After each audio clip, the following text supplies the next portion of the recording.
E se eu te dissesse que o medo do apocalipse, dos ETs, da inteligência artificial e das guerras não são medos diferentes? E se todos eles escondessem exatamente a mesma coisa? Vamos observar isso juntos. O fim do mundo. Jesus voltando. ETs chegando. A inteligência artificial tomando o controle. Guerras se espalhando pelo planeta.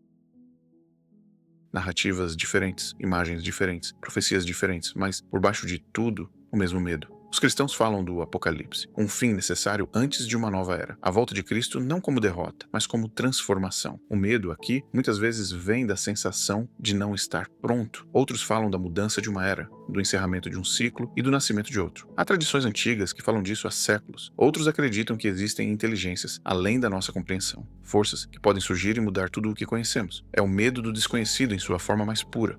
Os que temem a inteligência artificial sentem que criamos algo que pode nos superar. Uma inteligência que construímos e que talvez não consigamos controlar. Os que temem as guerras sentem que o colapso humano está cada vez mais próximo, que a violência pode vencer a razão. Narrativas completamente diferentes. Mas observe, todas falam de uma ameaça maior do que o indivíduo. Todas falam de perda de controle, todas falam de um futuro que assusta. Carl Jung chamava isso de sombra coletiva. O medo que uma civilização inteira projeta para fora de si mesma. Quando uma sociedade não consegue olhar para o próprio caos interno, ela começa a projetar esse caos em algo externo.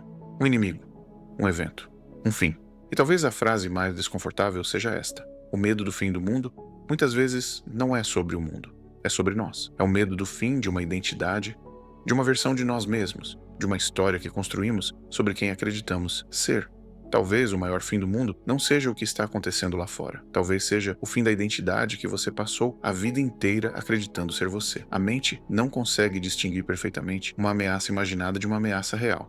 Para o sistema nervoso, uma profecia catastrófica e um perigo imediato podem ativar respostas muito parecidas.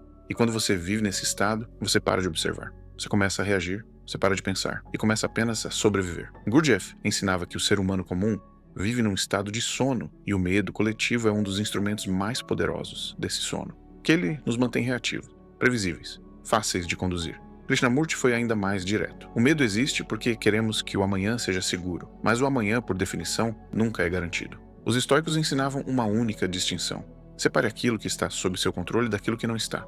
Os ETs, a inteligência artificial, as guerras, a volta de Cristo, nada disso está sob seu controle, mas sua atenção agora está. E existe algo curioso: quando você para de alimentar o medo com atenção compulsiva, ele começa a enfraquecer.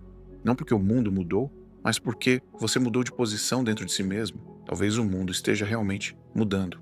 Talvez uma era esteja chegando ao fim. Talvez existam forças que ainda não compreendemos completamente. Mas existe uma pergunta que nenhuma profecia responde por você. Quem em você está com medo?